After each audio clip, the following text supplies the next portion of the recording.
policies, values.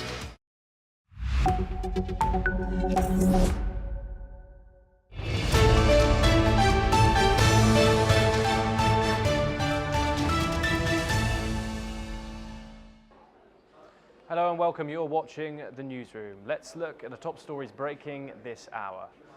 A special tribunal today sentenced former Prime Minister Sheikh Hasina to be hanged for crimes against humanity. The verdict, which triggered cheers from those present in the packed courtroom, comes in relation to her role in ordering the deadly crackdown on a student-led uprising last year. Hasina had defied court orders to return from India for her trial, where she was accused of using lethal force against protesters. The ruling, which was broadcast live on national television, comes as the country prepares for its first general election since Hasina's overthrow in August of 2024. The case has been highly anticipated in a moment for Bangladesh's political turmoil, with many viewing the trial as a significant turning point in the nation's governance and legal system. Let's listen in to some reactions coming in. আমরা কারো মৃত্যুদণ্ডে আনন্দিত যেমন নই, তেমনি ভাবে এই বাংলাদেশে যেভাবে রাষ্ট্রের শাসক হয়ে দেশের নাগরিক, বিশেষ করে তরুণ ছাত্র জনতার রক্তে পা ভিজিয়েছিলেন, তার বিচারের মাধ্যমে তাকে যে দণ্ড দেয়া হয়েছে, আমরা বিশ্বাস করি এই দণ্ড প্রদানের মাধ্যমে ইতিহাসের একটি অধ্যায়ের মীমাংসা হয়েছে এবং এই জাতির ন্যায় বিচারের প্রতি যে তৃষ্ণা, ন্যায় বিচারের জন্য, জাস্টিসের জন্য জাতির যে কোয়েস্ট, সেটি আজকে সম্পন্ন হয়েছে। অপরাধীকে তার প্রাপ্য শাস্তি প্রদান করা হয়েছে। পৃথিবীর সবার কাছে আমাদের ওপেন চ্যালেঞ্জ, এই বিচার প্রক্রিয়া স্বচ্ছ ছিল, নিরপেক্ষ ছিল, প্রত্যেকেই আইন অনুযায়ী কাজ করেছেন এবং এইখানে যে কোয়ালিটির এভিডেন্স দাখিল করা হয়েছে, আমরা আবারও চ্যালেঞ্জ করছি, দুনিয়ার যে প্রান্তে খুশি সেখানে যান, যে কোনো আদালতে এই এভিডেন্স গিয়ে হাজির করেন, এই অপরাধীদের একই ধরনের শাস্তি হবে বলে আমরা বিশ্বাস করি। 5 আগস্ট যে দুই বোন ভাই লাশ নিয়ে মিছিল করেছিল, আমরাই সেই বোন। আজকে আদালতের রায়ে আমরা সন্তুষ্ট, কিন্তু চৌধুরী মামুনকে যে সাজাটা দিয়েছে তাটা আমরা সন্তুষ্ট না। তার সর্বোচ্চ তো ন্যূনতম তার যাবজ্জীবন হওয়া দরকার ছিল। এতগুলো মায়ের সন্তানকে মারার পেছনে তিনিও একদম কেন্দ্রীয়ভাবে অন্তর্ভুক্ত ছিল। এটাই আমাদের আসলে এই উচ্ছ্বাসটা যখন আমাদের আরো দেশের প্রতিটা মানুষ খুশি হবে যখন তাকে দেশে এনে ফাঁসির কাঠগড়ায়, ফাঁসির দড়িতে যখন ঝুলানো হবে, প্রতিটা দেশের মানুষ খুশি হবে যে না, এই দেশে বিচার আছে, তখন আসলে রায়ের বাস্তবায়নটা আমরা দেখতে পাবো। এখন জাস্ট আমরা আমাদের আদালত সর্বোচ্চ রায় দেওয়া হয়েছে, আমরা সর্বোচ্চ রায়ের বাস্তবায়ন চাই। Protests broke out in Dhaka today following the sentencing of Sheikh Hasina to death in absentia. In response to the unrest, and paramilitary forces were deployed around key government buildings, and tight security measures were enforced throughout the capital and other major cities. Let's listen in to some more protesters.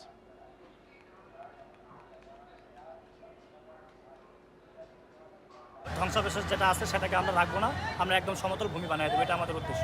কেন RAB, BGB অথবা police, সরকারি যে বাহিনী আছে তাদের সঙ্গে আমাদের কোনো দ্বন্দ্ব নাই। আমরা চাই তারা আমাদেরকে নিরাপত্তার সাথে আমাদেরকে ছেড়ে দিবে, আমরা সেটা যাবো, আমরা আমাদের কাছে আবার ঘরে ফিরে যাবো। আওয়ামী লীগ বলেন, ছাত্রলীগ বলেন, আমরা এই ফেসিবাদের দূষরদের কোনো ধরনের অস্তিত্ব এই বাংলায় থাকতে দিব না। আমরা মনে হয় তাদের প্রতি, তাদের রক্তের প্রতি একটু সুবিচার করার বা ইনসাফ তাদের পরিবারগুলোকে পাইয়ে দেওয়ার একটা প্রথম পদক্ষেপ হিসেবে আমরা মনে করি যে এই আজকের যে রায়, এটা প্রথম পদক্ষেপ। তবে আমরা চূড়ান্ত সফল তখনই হব যখন প্রত্যেকটা খুনিকে বিচারের আওতায় এনে তাদের সর্বোচ্চ শাস্তি যখন নিশ্চিত হবে, আমরা যখন এটা সচক্ষে দেখতে পারবো, এই দেশের মানুষ যখন দেখতে পারবে, তখনই বোধহয় আমরা আসলে চূড়ান্ত সফলতাটা পাবো আর কি। এখন যারা অন্যায় করছে তারা হয় ভালো, শাস্তি হয় ভালো, যারা অন্যায় করছে তার শাস্তি হওয়া ভালো, আমরা সেটাই চাই। The United Nations, meanwhile, expressed concern over the death sentence imposed upon the former Bangladesh Prime Minister. While acknowledging that the trial represented an important moment for victims, the UN's Human Rights Office emphasized that the imposition of the death penalty was unacceptable. UN spokeswoman Ravina Shah-Dansi reiterated the organization's opposition to the death penalty and called for all trials, especially those involving international crimes, to adhere to international standards of process. She also highlighted the need for accountability, truth-telling, and national reconciliation in Bangladesh. The UN urged Bangladesh to avoid repeating such violations through meaningful security and sector reforms, and promised to support the country in its efforts towards healing. We now move on, and an Israeli spokesperson, Shos Ben-Rosian, said that Israeli Prime Minister Benjamin Netanyahu had made it clear that Palestinians should be allowed to leave Gaza and return at will. Ben-Rosian's comments followed a query about the flight that arrived in South Africa on November the 13th without proper coordination or documentation. She also reiterated Israel's stance on freedom of movement for Palestinians. Meanwhile, South Africa's Foreign Affairs Minister Ronald Lamola has confirmed that the government was investigated during the flight, expressing concerns about the circumstances and the journey and the lack of documentation for the passengers. South Africa initially barred the Palestinians' entry, but later allowed 130 to enter, while vowing to look into accusations that an unregistered organization had arranged the flight improperly. Let's listen in to what the Israeli spokesperson had to say. South Africa's government has raised concerns about the arrival of a plane load of Palestinians from Gaza, with officials there saying the matter was under investigation. Steve, I'm reading the remaining response and question that you have here, specifically talking about Palestinians ending up in South Africa. I don't have much I can share with you on that, but the Prime Minister has made it clear that if Palestinians want to leave, they should be allowed to leave the Gaza Strip. And if they want to come back to the Gaza Strip, they should also be allowed to come back. We move next to Africa, and in northern Sudan's Al Daba, women make up the majority of those displaced by the ongoing violence in El Fasher. Many of these women have lost their husbands or been separated from male relatives, leaving them to care for children and expected babies alone. Let's listen in to one of the displaced Sudanese families. والله الرجال في اللي استشهد في المعسور في الشارع بلا من طالع من الفاشر يا أخوي اتأسر، وفي المفقود ما اتلقى، لا عارفينه معسور لا عارفينه مرحوم، والبقية حسي الآن قاعدين في الفاشر يا أخوي اتقفلوا، في طلعوا برا السودان من بداية الحرب وكده. يعني عشان كده النساوين هذين قاعدين أغلبيتهم أرامل، رجالهم استشهدوا في الفاشر. أنا منهم واحدة يا أخوي، زوجي استشهد في الفاشر. عندي 4 شافع، 3 بنت وولد، وحسي حامل في الشهر السابع خشيت الثامن. Now, according to Aisha Abdullah of the Sudanese Red Crescent, nearly 80% of those in Al Daba camp are women, with a small number of elderly men remaining. As thousands flee the violence in Darfur, aid workers highlight the urgent need for specialist care, especially for pregnant women who make up around 30% of the camp's population. The United Nations has raised concerns about the safety of those unaccounted for, with reports of widespread abuse. Meanwhile, the paramilitary Rapid Support Forces deny blocking civilians from leaving Al Fasher, stating that they assist with transport and only arrest military personnel. Let's listen in to what Aisha Abdallah had to say. امرأة حامل في نفس الوقت مسؤولة من باقي الأطفال، وتكون عندها طفل 3 سنة. وهو صراحة يعني الناس ديل جو يعني من ناحية تغذوية وضعهم كان تعبان شديد، بالذات الناس النيو ارايفل، الناس اللي وصلوا أخيرا، يعني كان صراحة محتاجين لتغذية للأطفال أقل من 5 سنة، لأنهم كان عايشين سوء تغذية بطريقة واضحة.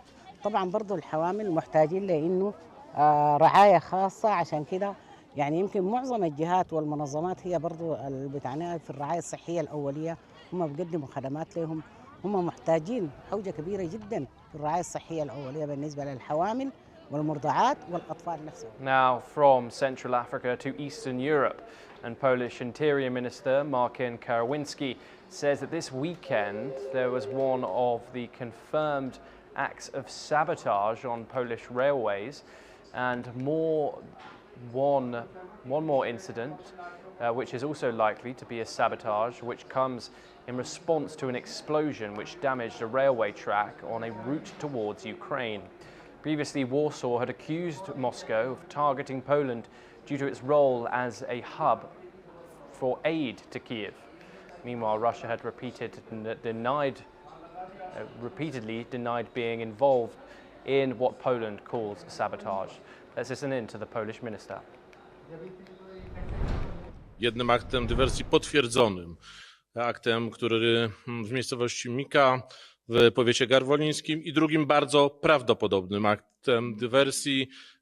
Tutaj trwają jeszcze ustalenia służb.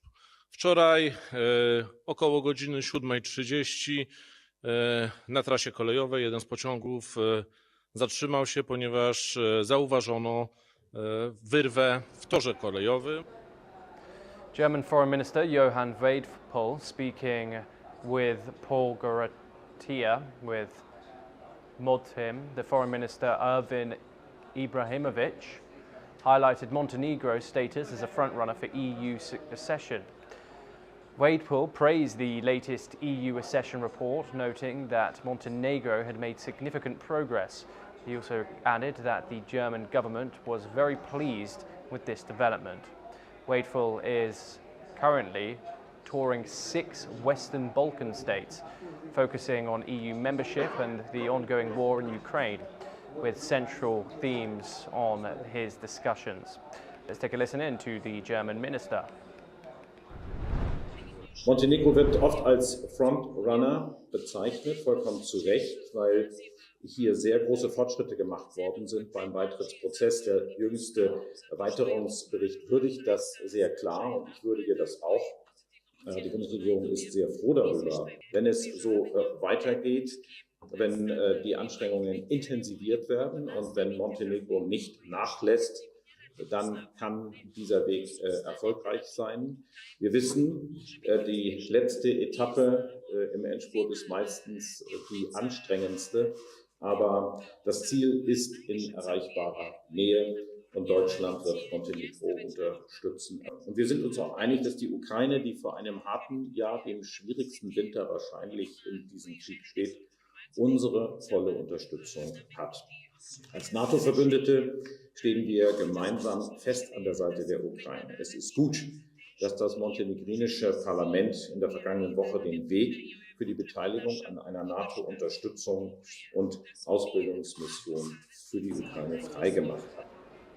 The European Union's climate chief has told delegates at COP30 that it is time to impose the broadest possible carbon pricing scheme. The EU defended the approach despite opposition from several countries, which have raised concerns about the potential economic impact such pricing could have. The comments come as negotiations continue over how to balance ambitious climate goals. Let's take a listen. You all know the saying by Victor Hugo, that there's nothing so powerful as an idea for which the time has come. And this is something we do need to pursue. Pricing carbon is something we need to pursue with as many as possible, as quickly as possible. The ongoing deforestation crisis in key tropical rainforests, particularly in the Amazon Congo Basin and Southeast Asia, is severely undermining global pledges to combat climate change. Despite international commitments to the 2021 Glasgow Leaders Declaration to halt and reverse forest loss by 2030, current progress is alarmingly off track. As some reports, the ongoing destruction of vital ecosystems poses a direct threat to climate targets, such as those outlined in the Paris Rise, as well as below 2 degrees Celsius and aiming for 1.5 degrees. To address the crisis, climate experts emphasize the need for stronger law enforcement, the recognition of indigenous land rights, and an end to financing for activities that cause deforestation. Let's listen in to what some experts had to say. Deforestation is not a simple process or a simple problem. To solve it, there is no silver bullet to use. In different parts of the world, the drivers are different and the laws in the countries are different. But one thing we know, we need an economy that can live with the forest alive. And for this, it's necessary some kind of incentives for countries, especially the poor countries, to keep the forest alive. It's quite depressing. We're seeing an increase in illegal logging, deforestation, and we're seeing push for mining within the forest. So it endangers both biodiversity, it endangers the livelihood of the people that are there, the indigenous people. So the forest is under tremendous pressure. And by now we think that this should have been in the reverse. And it's disheartening to see the gap widening between pledges, big statements, and between action. The world's forests aren't running out of time. We are. And I think here at COP30, we've seen new forest finance commitments made, the Tropical Forest Forever facility, renewed 10-year pledges. It shows that governments recognize the scale of the crisis with the world's forests, but recognizing a crisis and acting on a crisis are not the same thing, right? We have markets moving, we have companies transforming their supply chains, we have circular solutions scaling. What's missing is strong political action and resourcing, and any further delays are just caution and negligence at this stage of it. Now, several hundred protesters demonstrate and block the base chemical factory in Saint-Aubin-lès-Elbeuf near Roden to denounce the production of pesticides and the release of forever chemicals into the environment. BASF operates numerous chemical factories worldwide, with its largest integrated complex located in Germany. BASF faces accusations of pollution from both current activities and its historical legacy, including the production of forever chemicals and incidents like a 2009 chromium spill. While the company reports on its efforts to reduce air and water pollution through various measures and aims for net zero emissions by 2050. Some critics have raised concerns about transparency, particularly regarding operations in China and ongoing environmental impacts. Let's take a listen in to what some protesters had to say. Quand on exporte des pesticides, ils vont revenir aussi dans nos assiettes, notamment du fait des traités de libre-échange comme le traité du Mercosur, qui est en phase finale d'être ratifié. Et donc clairement, on est aussi venu ici pour dénoncer cet accord de libre-échange qui va clairement bénéficier à ce type d'entreprise qui n'en a que faire de nos vies et qui ne cherche que la rentabilité économique. Mais du coup, ce matin, on s'est introduit sur le lieu et donc du coup dans un bâtiment qu'on avait identifié où ils stockent des pesticides, notamment du fipronil, en grande quantité, et dénoncer que ce pesticide est interdit en France et en Europe. We move back over to the Middle East, and Syria's economy is showing early signs of recovery, according to a new statement from the International Monetary Fund. An IMF staff team concluded a visit to Damascus this week, assessing the country's economic conditions and discussing key reform priorities with Syrian authorities. The mission, led by Ron van Roden, reported that improved consumer and investor confidence also, along with Syria's gradual reintegration into regional and global markets as sanctions are eased, has helped lift economic prospects. Officials highlighted that more than 1 million refugees have returned, contributing to stabilization efforts. Despite ongoing challenges, Syria has maintained tight fiscal and monetary stance aimed at safeguarding financial stability. IMF staff say upcoming technical assistance will focus on strengthening public finances. modernising the financial sector and improving essential economic data. The IMF reaffirmed its commitment to support Syria as it works to rebuild institutions and advances long term. A released footage shows the scenes from NATO military exercises in the North Atlantic. In the video, a decommissioned Norwegian frigate, the CNM Trondheim, was struck and ultimately sunk after being targeted by a torpedo from a NATO submarine, according to NATO's Allied Joint Force Command Norfolk. The operation's part of a training exercise mission designed to verify and demonstrate the striking capability of submarines and its weapon systems. Several vessels' units took part in the drill, which NATO says helps to ensure Allied forces. Officials emphasized that the frigate used in the exercise had been formally retired from service and designed for training purposes. The footage offers a rare glimpse into the complex and high-stakes maneuvers that make up NATO's maritime training and preparedness. And with that, it's a wrap on the newsroom. Keep watching NewsX World for more breaking updates.